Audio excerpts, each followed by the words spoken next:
Portions of the following Somewhere in Between podcast have been briefly edited throughout this episode. Most of them were simply rookie mistakes by the producers. Welcome to the first episode of Somewhere in Between with Coach Mulls and the Coop. Let's test. Test your mic, will you? Test. We're good. We're kicking.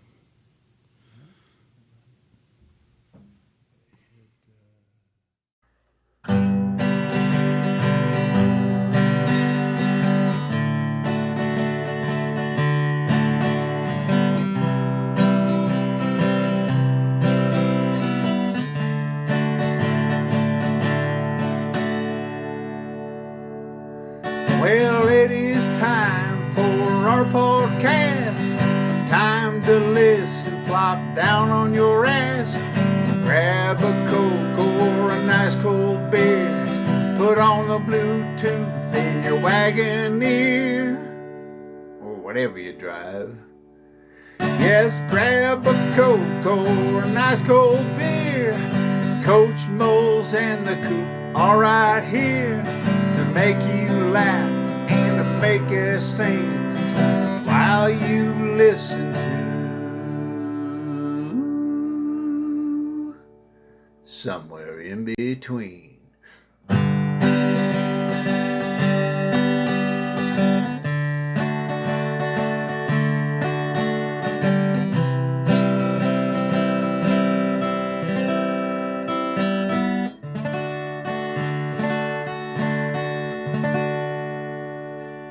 And now, live from the offices of Coldwell Banker in the Denver Tech Center in Colorado, here are Coach Mulls and former Denver Bronco offensive lineman, Mark Coop. Hey, everybody. Welcome to Colorado and Coldwell Banker offices in the Denver Tech Center with Coach Mulls and myself, Mark Cooper, former offensive lineman for the Denver Broncos. And Mulls and I both are Coldwell Banker agents here in Denver. And this is our first episode, so you are the inaugural bunch that gets to sit in with us and have a little bit of fun and have a couple giggles. Just to make sure that there's no confusion here, I'm Coach Mulls. This is Coop, the Coop. He's always going to be dressed fancier than I am. He's got a higher level of clients, higher level of self-esteem. He'll talk down to me, condescend to me. It's a problem, but we'll get. But it's really not a problem, I mean, because you got to think about it in perspective, right? The offensive line is the smartest group on the field, and the defensive line, they just tell you follow the ball. They're not smart enough to not eat themselves to death. Well, fat bastards. That's a problem that some guys have, but unfortunately, I don't have that problem. The second thing is, it's like trying to compare a robin with a bluebird. This isn't world, nuclear science that's going on these football fields. My dad used to say, if you want to find the dumbest bastard on campus, just go to the football office. He's in there somewhere. So, I could agree. I wouldn't be bragging about that. your intelligence just because you were an offensive lineman. Okay. Yeah, so. But we're going to tell some stories over the time, and I'll go back to one. We had a fullback named Goo Goo Pop Rock, and he was from Naples, Florida. Great guy. Was he a laboratory scientist? And Goo Goo was the biggest, strongest, looked like Hercules, but he could only play about 6 or 7 plays because Coach Lou Saban had such a sophisticated offense that he just could only fit in part of it. But when he fit, he was a badass. Did you just say Lou Saban had? Lou Saban's been dead for 35 years. He had a complicated offense.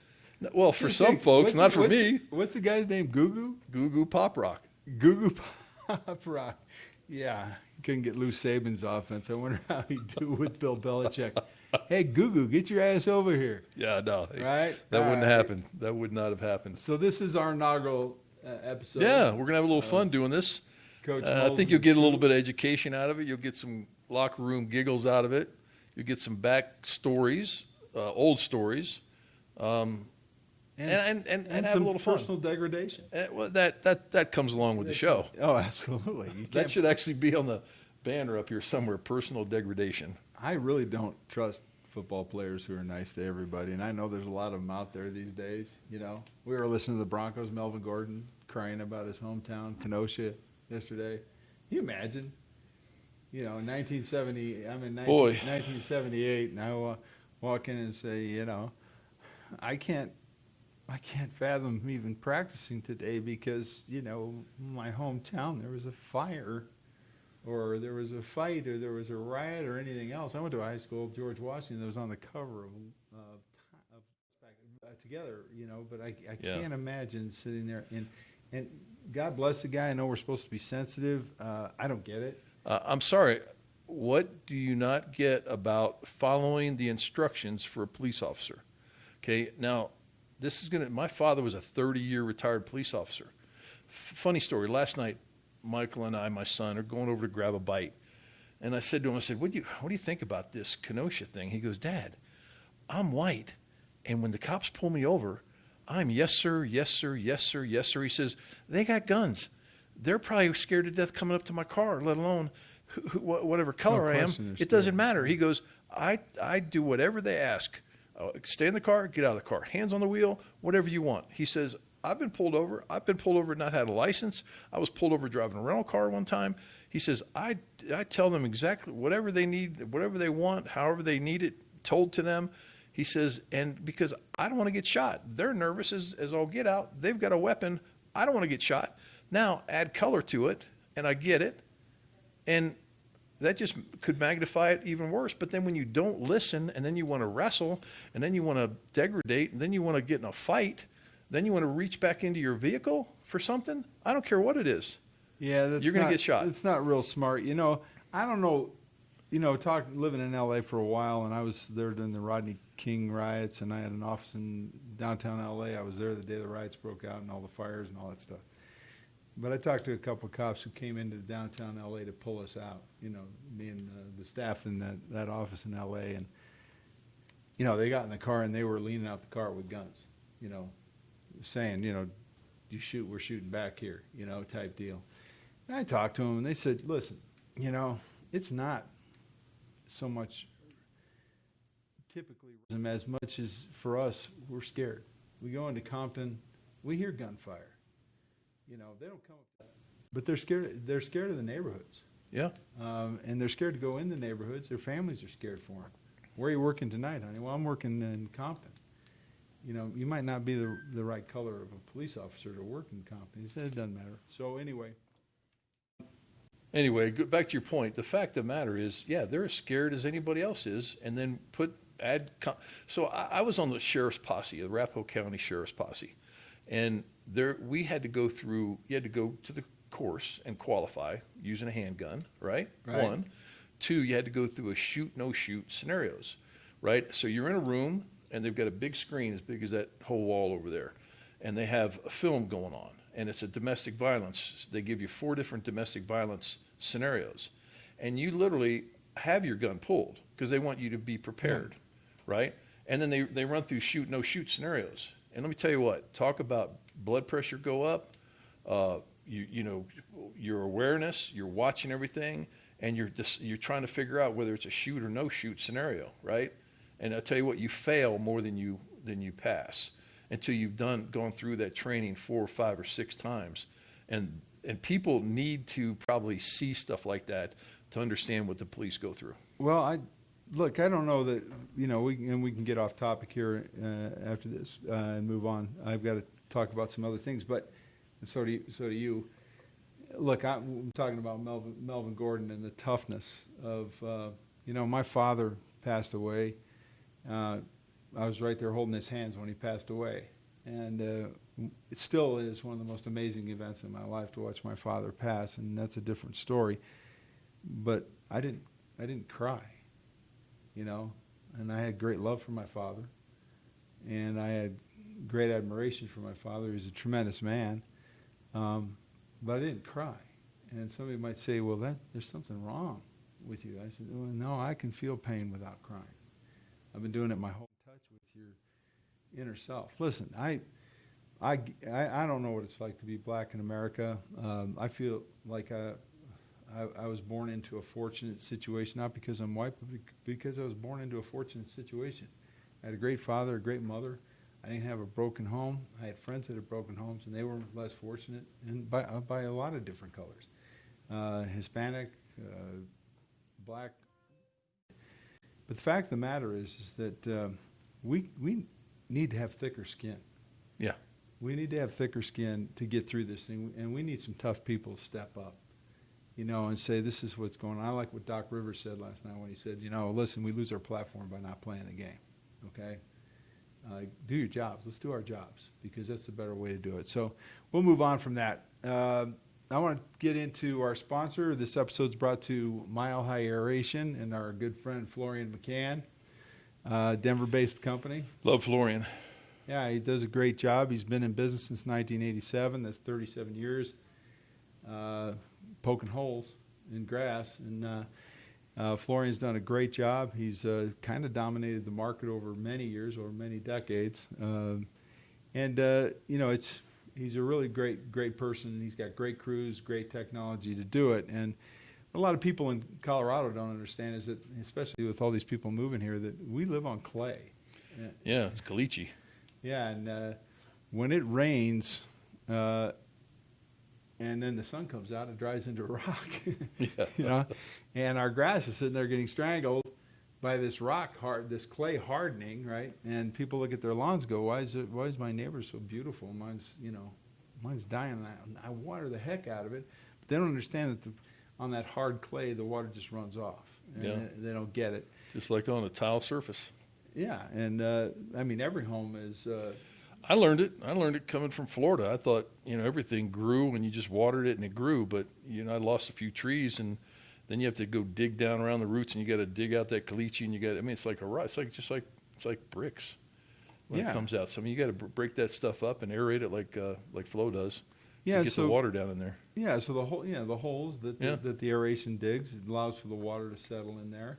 Keeps the roots healthy, and the best time to do it is in the spring, before summer, before we get the long hard days that turn that into hard clay, and you need the holes to sustain. We ought to get a coupon or something out from Flo and send it out to all our clients. Well, Flo said that he'd be more than happy to do the job in your yard, and because he's on our show, you get the same price as everybody else. I'm sure he'll do something. But anyway, so fall's coming up. To save your lawn through the ice-cold winter this winter, got to get the lawn aerated so it comes out and it's nice and healthy in the spring next year when it all greens up. So anyway, to reach Florian McCann, Flo we call him. That's his nickname. His website is milehighservices.com, milehighservices.com. Phone number is 303-778-1000. We're going to repeat that number. I'm letting it settle in a little bit. Get a little pencil or something. Type it down on your computer. His phone number is 303-778-1000, milehighservices.com. If you, it's time, September, October. Give Florian a call. You bet. All right, my man. So we went through a topic first before we introduced our sponsor. Now we want to move to some of the problems with this with the football world this year. This is 2020, right? Well, you're a lot closer to the CHSAA thing than a lot of folks are because you literally have been a head coach in the high school ranks. Now all I've done is coach youth sports, so we had had nothing to do with CHSAA. So kind of enlighten folks a little bit about CHSAA. Because they're much like the NCAA, but the differentials probably a little bit better than anybody because you've been putting guys in college for years. Right. So you deal with the NCAA rules because I always called you when I was getting Cameron ready, my youngest to play football. My oldest played basketball, so I've got a little bit of you might say, experience in both of those sports getting kids in college because it's a full-time job, I promise you, if they're not 4 or 5 star guys. So Mulls has been just a wealth of information for me over the years, and we'll talk about that in other podcasts and in other episodes, and we'll talk about maybe we'll even do a seminar or webinar or some of those things over time and have people come in so they can understand the complexity of all this. But talk about CHSAA for a second. Yeah, one of the things I learned in my struggling NFL football career by going to 4 NFL teams and getting cut 5 times, playing in the Canadian Football League for a little bit with Winnipeg, getting drafted in the first round in the Canadian Football League. Nobody ever brags about that, but that's the only thing I can brag about. Playing with the Arizona Wranglers, my brother Mark, who played for the Vikings for 13 years, 12 and a half years, said, hey, I think you learned a lot more football by playing. Most of the time he played for one coach, Bud Grant. Right. And so he's right. I got to experience a lot of different flavors of coaching, and I learned a lot from a lot of different coaches and a lot of different differences between human beings, even though things seem, excuse me, all athletes are the same. So most people don't know, Coop, that CHSAA is the Colorado High School Activities Association. A lot of people think of them as a governmental agency, like they're actually tied to the government. Right. This is a membership-based private organization. And the membership is they rule because they are given permission by their membership base, the schools, the right to enforce rules, but the rules are all made by the schools. And most of the time the rules are made by principals and athletic directors and administrators in the school districts. And coaches generally have to follow that. So when they have a meeting, as per se, because I don't know a lot about them, I was going to look them up before the show, and I didn't have the time because I was with clients and writing some contracts and working, like everybody else is. I mean, people don't have time to Google every fraction of every organization to try and find out about them. But so when they have a meeting, is it athletic directors and the school administration or the head coaches involved? Because when I saw the announcement come out, the head of CHSAA, which was a lady, she basically acted as if she had no authority whatsoever and was going by the governor's ruling on how many people can get together, et cetera, of which is changing by the day. With they're going to allow people in the NFL stands. They're going to start allowing some people in the baseball. They're going to start allowing, I think it's 15,000, or the numbers are starting to creep up, of which is changing again by the day. Yet she acted as if she had no authority whatsoever but to cancel the season because of the governor. So she threw it on the governor. Yeah, well, it was a pass the buck deal. The governor wasn't going to oversee CHSAA. I'm certain he might have had a problem with a decision that went against his politics or his governance. But she passed the buck.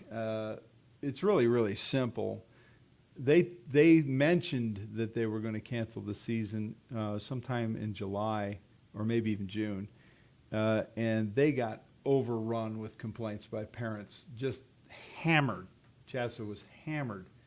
So we're going to make a decision later.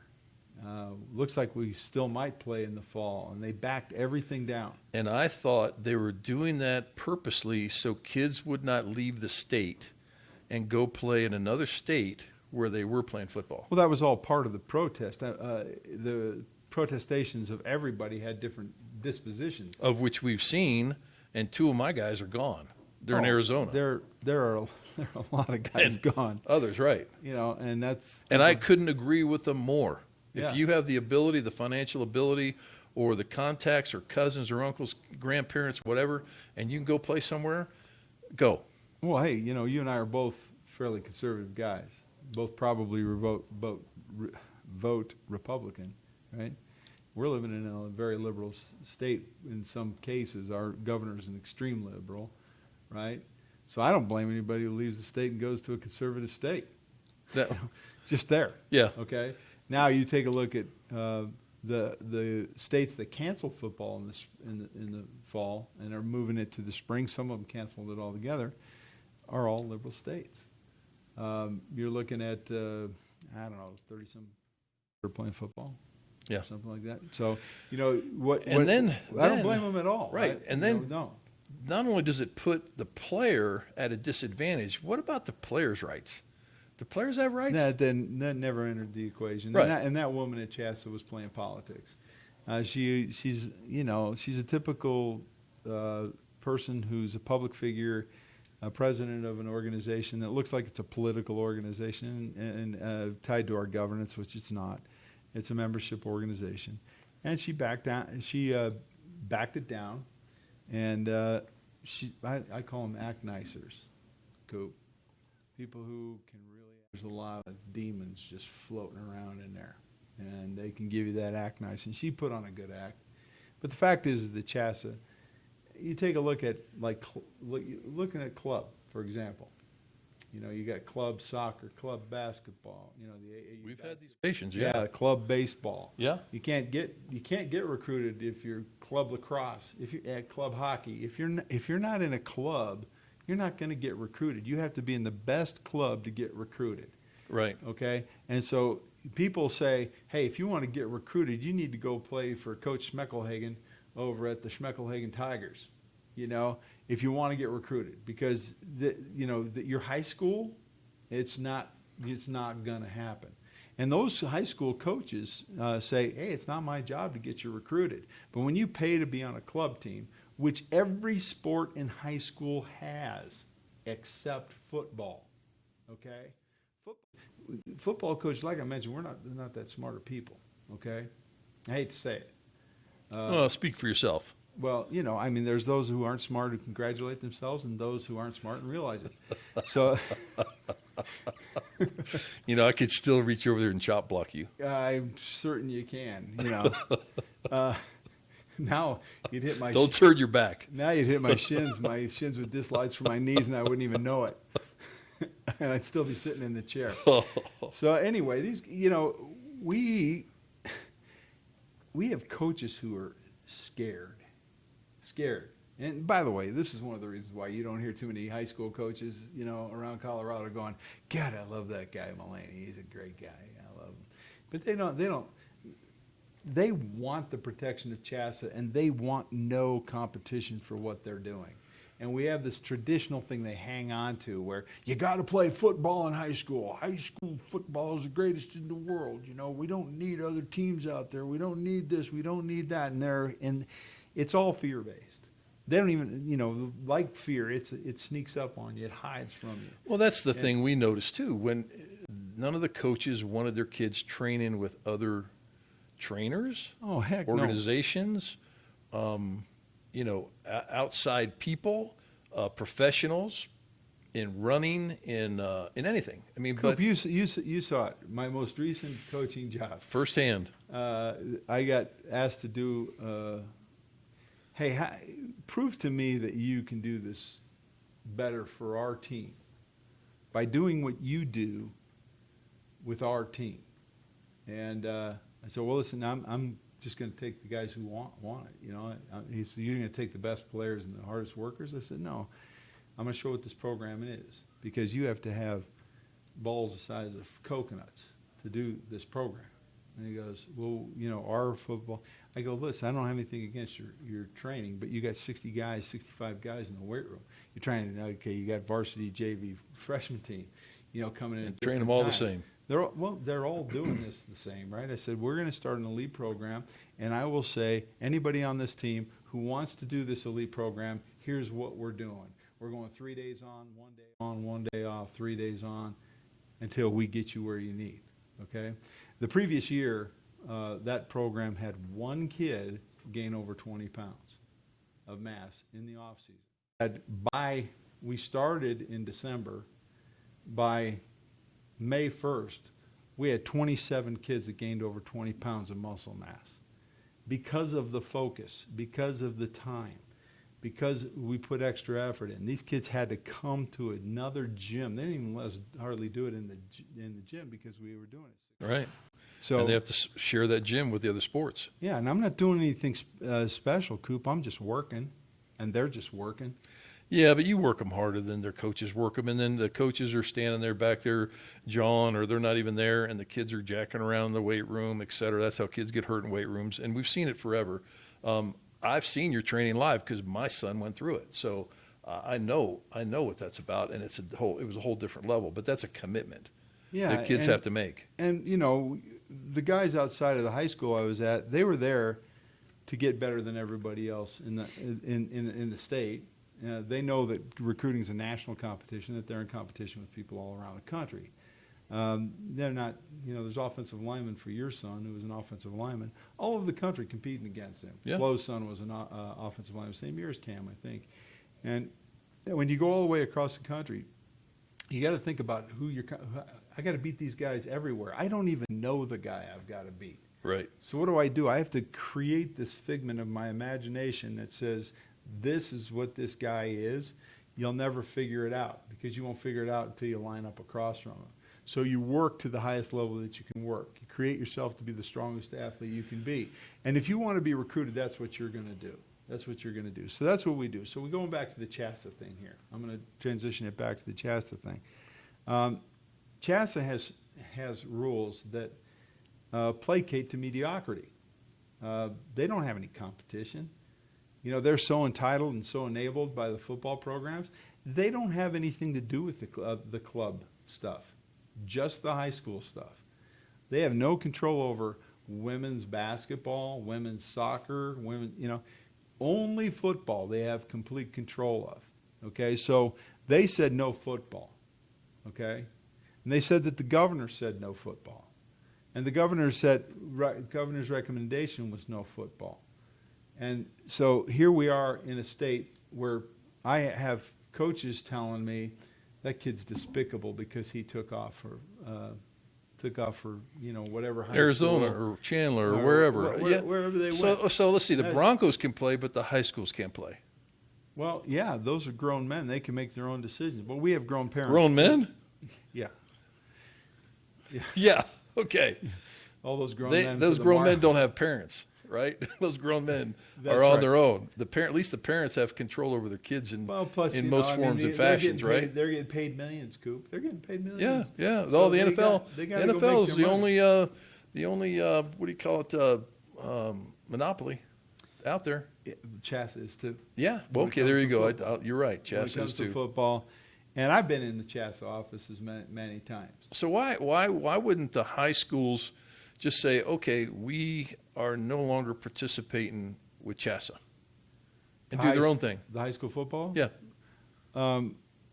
Well, first of all, they have teaching jobs with a stipend. They don't want to lose their teaching job.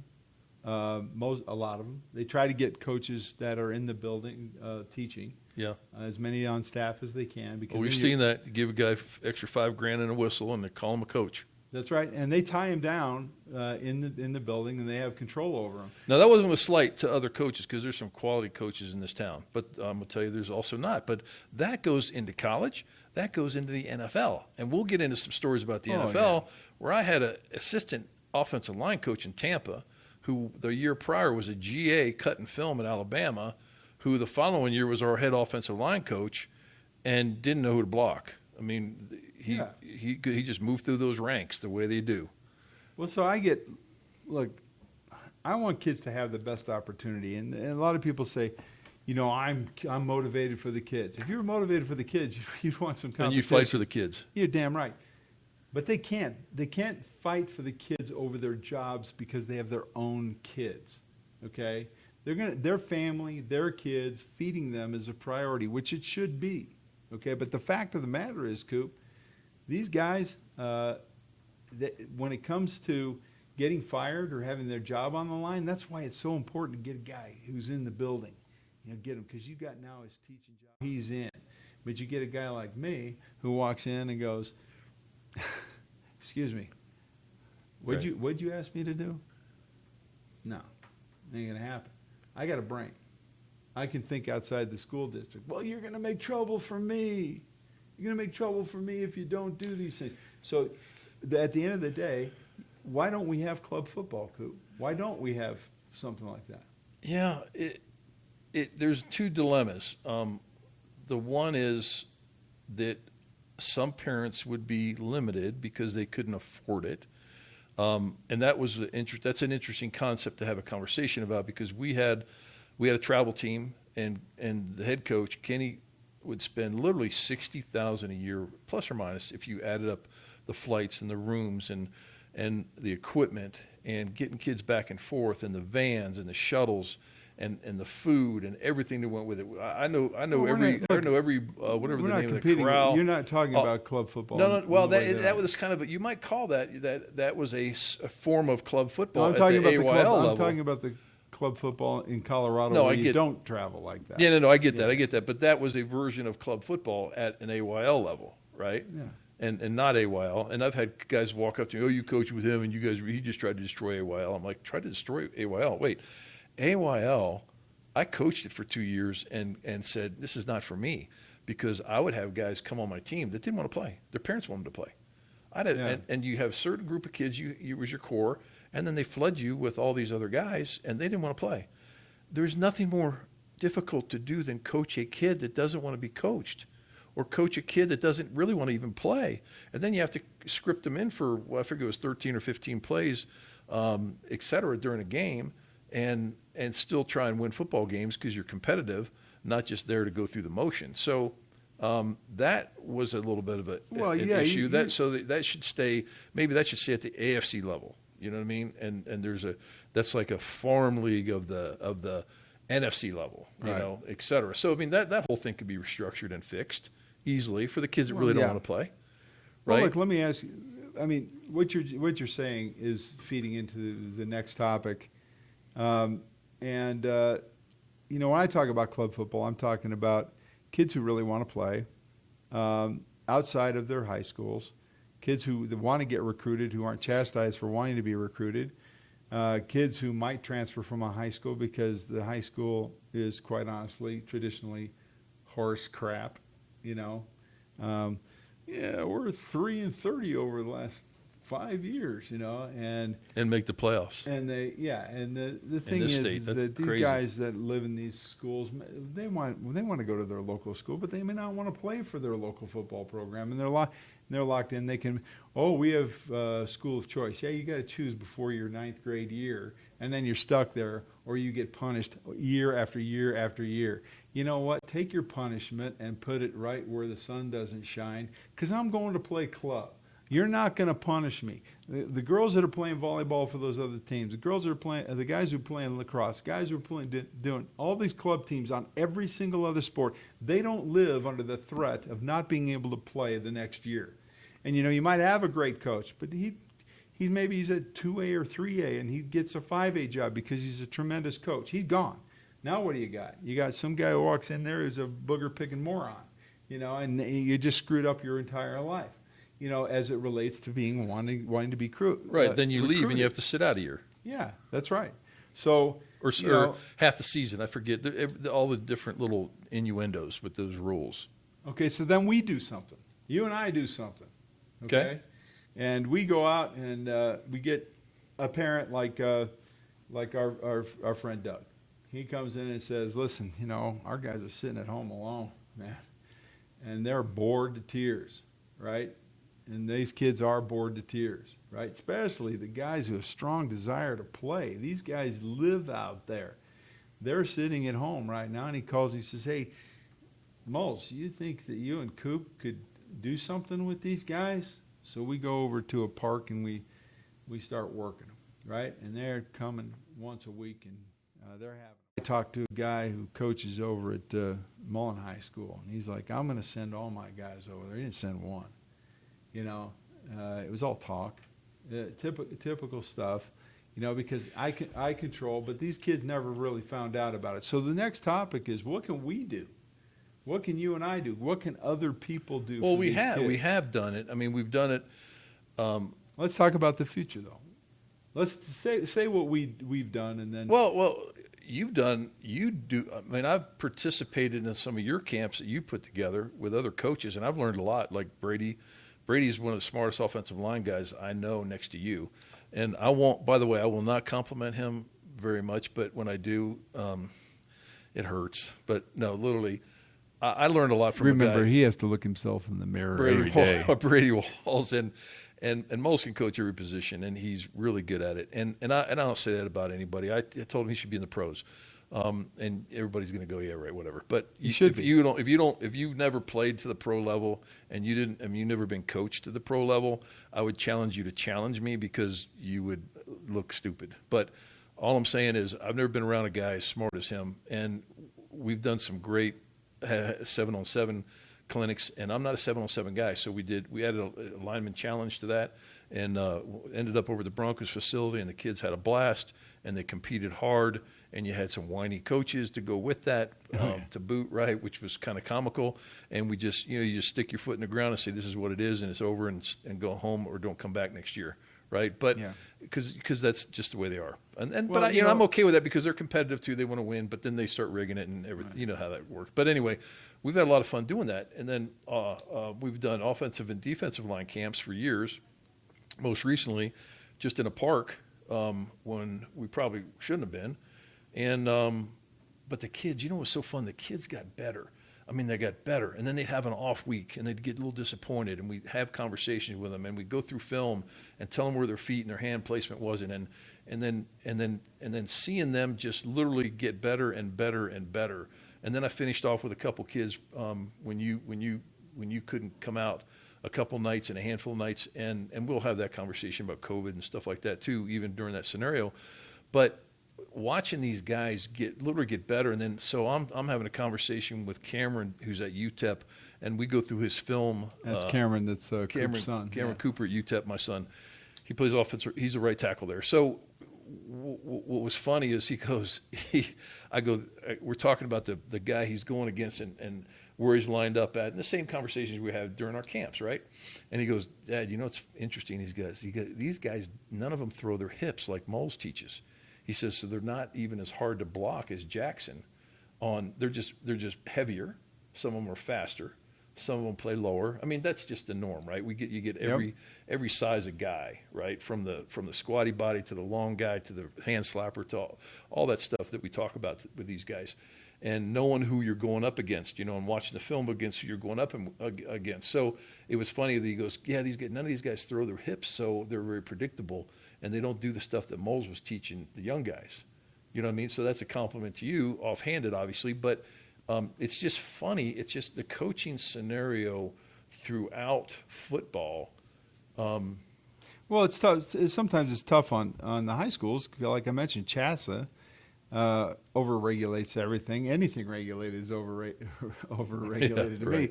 And what they do is they limit practice times you can get together. And they've been cutting it back for the last 10 years, cutting back time that you can spend with kids. So, during the season, you get 2 weeks of preseason, right? And you get. It's really not enough time to coach kids, really, and then spend the time in the classroom and then be able to go through film and watch their steps and have it in slow motion for every guy. It's impossible. Right. That's what I couldn't do what I do for kids if I had to do it in a high school. Right. And I know that they're lying when they say they can. I know they're lying. Because they're restricted in time. They can't keep up. You've been there. They can't keep up. I couldn't keep up with the guy outside of my building, and I encouraged my players, do as much work as you can get and learn as much about the game as you can get. Yeah. You get maybe 10 minutes of at the last high school I coached at. We did 5 minutes of individual time or 10 minutes. And the coach would sit there and huddle up, and get all of his guys, and he'd talk for like 10 minutes, 15 minutes, and then say, okay, go teach him. You got 5 minutes. And then the game would come around and go, you're not very good. You go, yeah, that's because you're over there blabbing all the time. And then, most of the times, probably rightfully so, sometimes I get called a big mouth who talks too much. But I'm going to tell you something. I've had my individual time with players just absolutely robbed from me because they got these scheme things because they're these brilliant scheme guys. I'm going to do my brilliant scheme thing. Hey, dude, if you can't play, your fucking scheme ain't going to work. It's one of those things. Yeah. So they don't really teach them, and the kids are thirsty for teaching. My deal is we got a whole fall here. These kids are going back to play football in February in Colorado. Well, maybe we ought to crank up another O-line and D-line camp. We absolutely need to. And maybe we'll talk to some parents and some things. Our next podcast is going to be live with some parents sitting in the room. But I want to help the kids that are sitting at home. And I think the high school football coaches should want to do that too, but they can't. They're restricted in what they do. So let's talk about Chassa. Go back to Chassa again. What did Chassa say that these coaches can do with these kids between now and spring? Well, has there been any word on that? I'm not sure how much all of it's going to come down to, but it's basically the rules of spring. There's no sports that they have to play, but they're not going to be able to practice in pads. They're not going to be able to do anything that they should be doing, where these guys can keep engaged and keep interested in what they're doing. So they're right now. I know that they just started school. I know a lot of guys were going 3 days a week, no pads, just working with their guys, continuing their practices. And some of them, I said, is that what Chassa says you can do? This Chassa hasn't really said what we can do, so we just kept going because we were doing that all summer long. Right. I don't know what's going to happen now that high school has started. Yeah, but it's a 2-day-a-week deal. Yeah, it's basically a 2-day-a-week deal, and it's time. I'm not sure. I know that the weight rooms, getting kids in the weight rooms are a problem. Yeah. And so if your kid's a junior, you're in trouble. Why? Oh, recruiting is Explain it. I know it because I lived it. I had a 6'3", 195 tight end as a son who I knew was not going to be a tight end, and no one looked at him. He could catch, he could run, but he was not a Gronkowski or a college D1 level tight end, and we knew that because he was my guy, and he was a late bloomer just like my first one. So he goes into his senior year. You and I are having conversation after conversation. He's training with you and your group and doing the things that got him bigger. So he's a 6'6", 240 guy in his senior year. Right? And he looked like he was 260. And we were working him towards that 260, 270 mark with just eating like crazy, right? Working and training. Yeah, working and training. Yeah. And outside of his program, outside of Grandview, and I love Coach Schultz, and I love what those guys did. But they just coach football. So So I had to wait until about the 5th game. You and I are having these conversations. I'm having to wait till the 5th game. Now, this is your kid as a junior, guys. I'm waiting until the 5th game as he's going into his senior year because his junior year was blown. He was in his senior year. So we're in our senior year, I'm sorry. Around the 4th or 5th game, I'm cutting film like crazy. I'm trying to pull everything, little things I can pull out. Now, Grandview's a running football team, right? They don't pass pro a lot. So we had some delicate issues where he had some sets, and I would tell him to set my way in the game and set their way in practice so I could get some looks, if you remember those conversations, right? Because you're saying, Coop, you got to have some pass pro set looks, right? And we're talking to Cameron, and we're, everything is hard set. Right. Everything's hard set, stuff. Play set. Yeah, exactly. So we're doing some improvisation, if that's the word, to get what we need film-wise so I can start sending film out, right? So then I go through every NCAA Division I football team, and we pull down, and we'll talk about this later. I won't go into this right now. But anyway, to get him in front of coaches, it was a full-time job. And you coached me up on it, and the reason you coached me up on it was because I had a former career, and I could add that into this conversation, and I got a lot of reception from it. Yeah, so look. But the juniors are in trouble. You asked me a question. The juniors are in trouble if they're because they're not going to be seen till spring, right? Then they're going to turn right back around and play, hopefully the following fall, right? And if they're not on the radar, they're late to the dance. That's right. So, look, everybody's got a problem right now in recruiting, all the way down to freshman level. But look, this is what you might recall that I told you. And this is what I tell every kid, this is what I tell every parent, and this is what I tell every coach. And this is why. First of all, I was a late bloomer. When I was a sophomore in high school, all the way through my sophomore year, I was 5'7", 180 pounds. I was fat. I couldn't do a push-up. I didn't have a single hair on my body until halfway through my junior year of high school. And I blossomed by the time I graduated high school. I was about 6'4", and I weighed about 220 pounds. And I got an opportunity to play because of how I blossomed. I grew. And everybody has a different time frame on this thing, okay? If you have the basics and you train it right, and you have the fundamental body type to do this thing, and you train it right, every single kid has his now moment. The problem is your son had his now moment in his senior year in high school. Right. Okay? Now, let's go, Coop. I could have told you when he was a junior, hey, start calling. But you can't sell bananas to somebody who's buying apples and can't stand eating bananas. Yep. And a lot of people actually, though, to turn you said it flat out.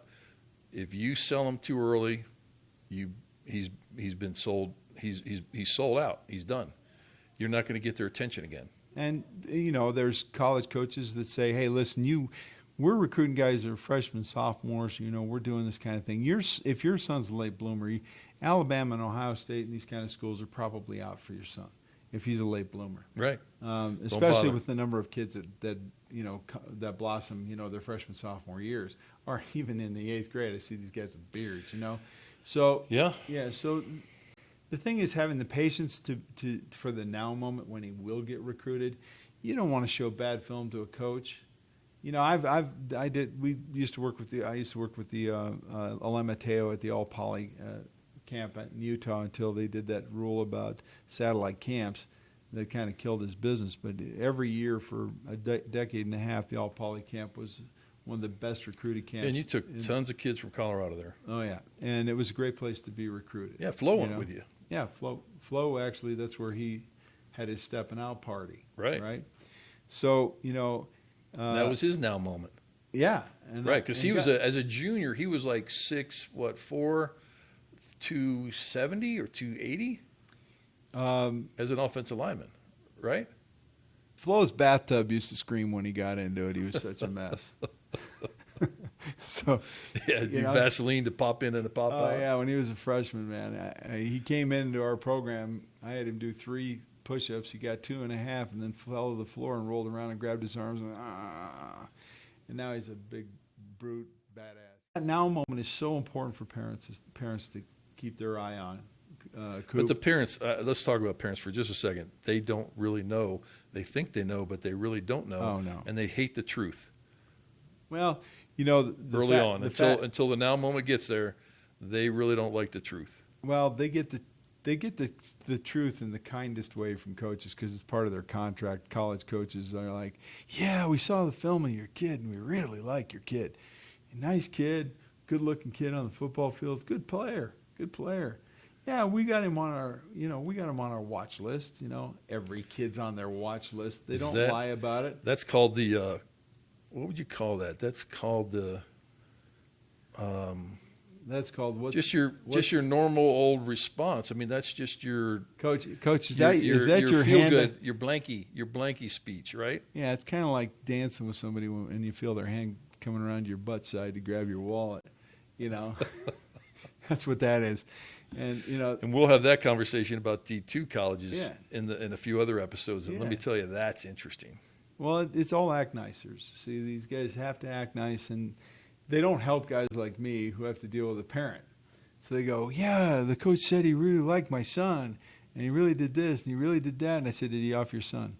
He said, no. I said, check their website, and you'll see that this week probably 3 or 4 guys got offered by that college and by that coach.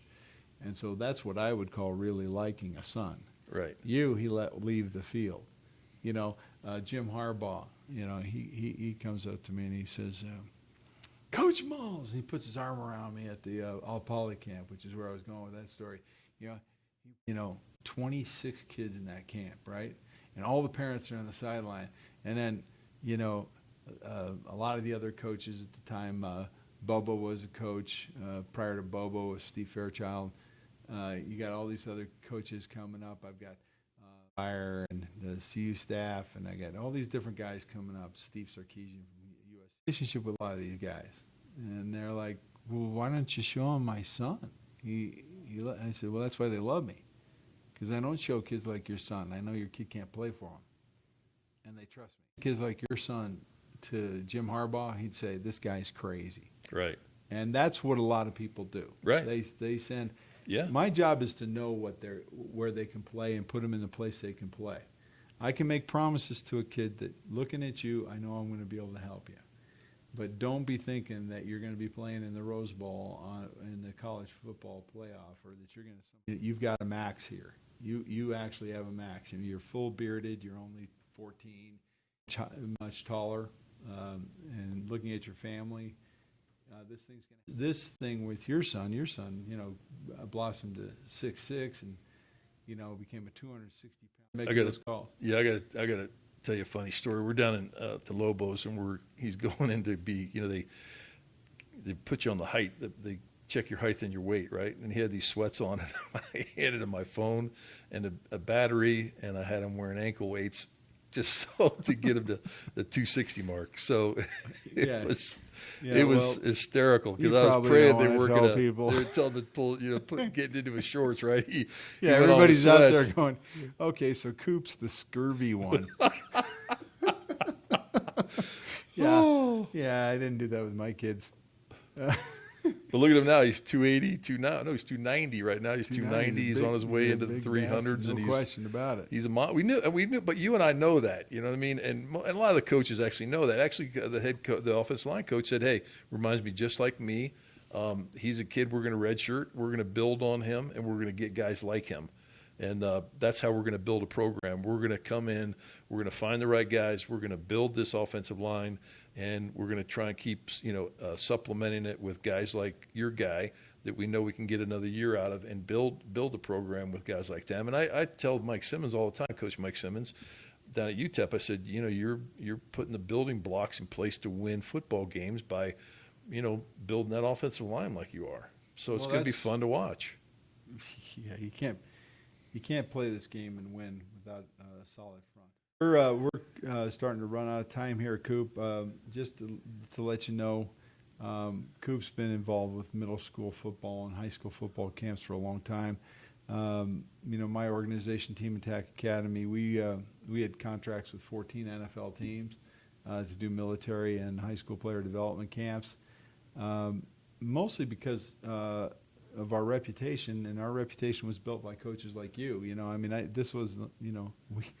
I wasn't even an employee of my own company. Everybody was a contracted employee, and you donated a lot of time to our organization without getting paid. You mentioned Brady Walls, also one of the original guys with our company. And Brady's a brilliant coach out of Ankeny High School in Iowa now. Brilliant. He's got his own podcast called Run the Power. If you ever want to hear it, you'll enjoy it. It's one of the top podcasts out there on football. But building this organization was built around I ended up contracting over 350 coaches nationwide to help me. Good guys. Good people that worked hard. High school coaches that really loved the game, that wanted to get out in the winter, in the summertime, and get out into camps and work hard. Work with an organization, work with National Football Academies, which was the Darren Slack Quarterback Academy, those kinds of people, and partnered up with them. So we can get some things done. And I don't know, we've run probably well over hundreds of camps, seen well over 2,000 players go to college over the last 13 years on college scholarship, playing football. And we're here, we're here to help. I want to help these guys, Coop, that are stuck at home. This is a depressing time. The signing date is coming December 23rd to 22nd, and the first signing date. Guys, don't fret. If you can play, you can still go. But you got to get out. Maybe Coop and I can set something apart, or talk to some parents or something, to put something together where you can have some film this fall.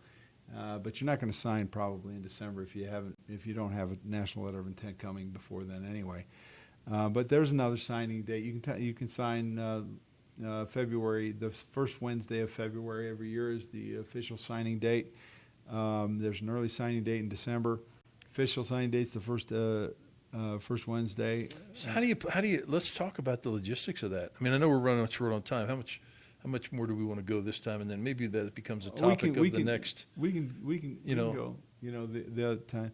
So when I did this program, when I did this in my company, if a kid came in the 8th grade and he stayed with me through senior, most kids stay with me through their sophomore year in college.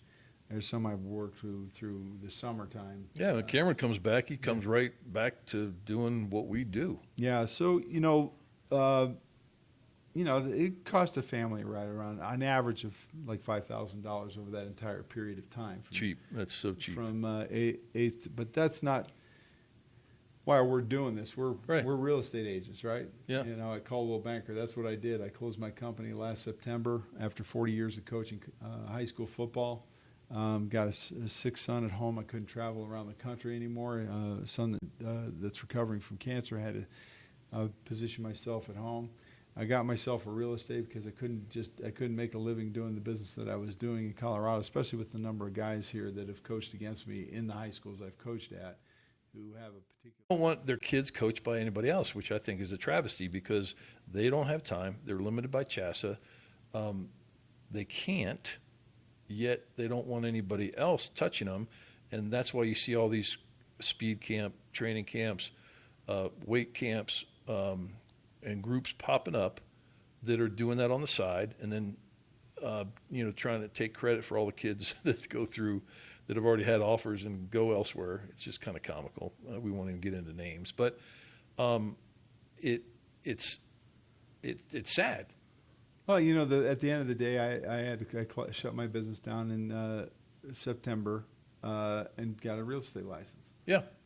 Came to work for Coldwell Banker, working on the same in the same company as you are. We're in the Coldwell Banker offices. That's what we do for a living, and we want to help kids. I'm going to try and do a lot of the same things, basically for no charge, with the hope that we spread the good word. Because I still do have a sick son at home, and I've got a family like everybody else does. I have to make a living. People should look us up if they have anything going with in real estate. Yeah, we've I've been doing it 28 years and just love Colorado. I left the Broncos and played in Tampa for 3 years, came back here and got into real estate. And ever since, it's been, a wonderful town, great Bronco fans, great customers, clients, you name it, getting homes sold and finding their dream home.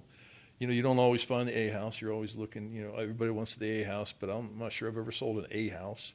It's always been probably a B plus or a B minus because every house, even when you build a custom home, I've had clients build custom homes. And then, a month in, they're like, well, if I'd have done that room a little bit differently, if I'd have pushed that wall over there, and if I would have, so it's kind of comical. You watch HGTV, and this is kind of a funny one. I'll have a customer come in from out of state, and they're like, oh, God, we really love HGTV, and we watch it all the time. I'm like, oh, my God, I love that show. Perfect, because you guys know what the drill is then, right? And they'll go, well, no, what? And I'll go, I only have to show you 3 houses, and you have to buy one. Laughing. They're like, whoa, wait a minute, 3 houses? I'm like, because that's what they do on HGTV, right? Yeah. So we start laughing about it, and I go, no, we're going to open up a portal. We're going to show you properties. We're going to get you orientated before you even get into town, or even before you get out on the street. Once we get you pre-approved, pre-qualified, and or pre-approved, depending on the lender, and then we're going to get you out and find the right house. And after we get you out and see a few houses, I'm going to have a bunch of options and or other areas and or like in kind properties that I've sold over the years, around the metro that might be an alternative for you, depending on where you work and your drive time and all the things that go into finding the right place. Right now, Coop's showing off because he knows I can't talk about all that because I got my license just a year ago. No, you know anyway, what? We're going to leave a phone number. There you go.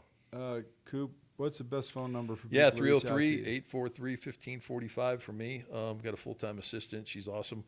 Again, 303-843-1545. But, you can Google my name. You can Google your name. They can Google us and find us on the web and certainly get in touch. Well, you can call me, 720-722-1559. That's Coach Mulls. You can talk to me about anything related to football or houses or whatever. I don't have an assistant, so you'll be able to talk to me. I'm not out. You don't have to climb any layers to be my friend. And that's coachmulls@gmail.com is the email address. I got an email address from Mark at cometocolorado.com. With a number 2 in the middle. With a number 2 Colorado.com. Mine's easy, coachmulls@gmail.com, 720-722-1559.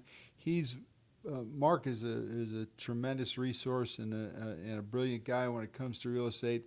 I'm a lot more fun.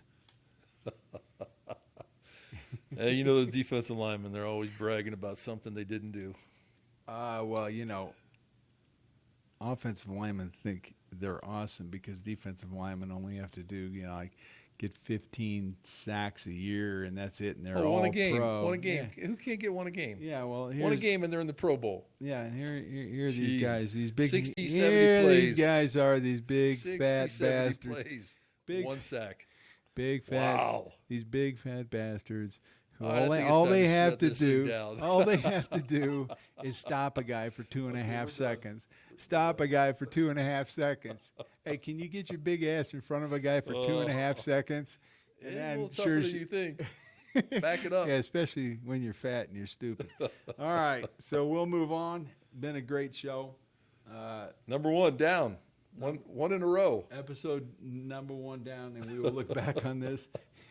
And go, you guys are horrible. Holy shit. And you know what the best part of the whole damn thing is our lead-in song, which we're going to lead out with. Have a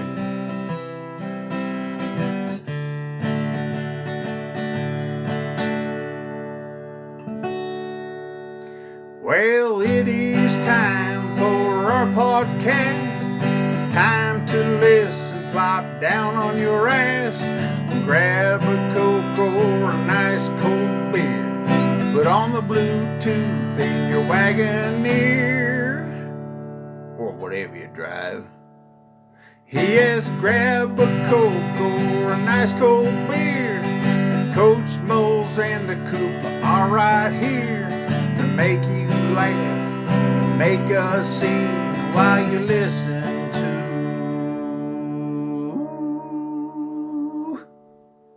Somewhere in Between.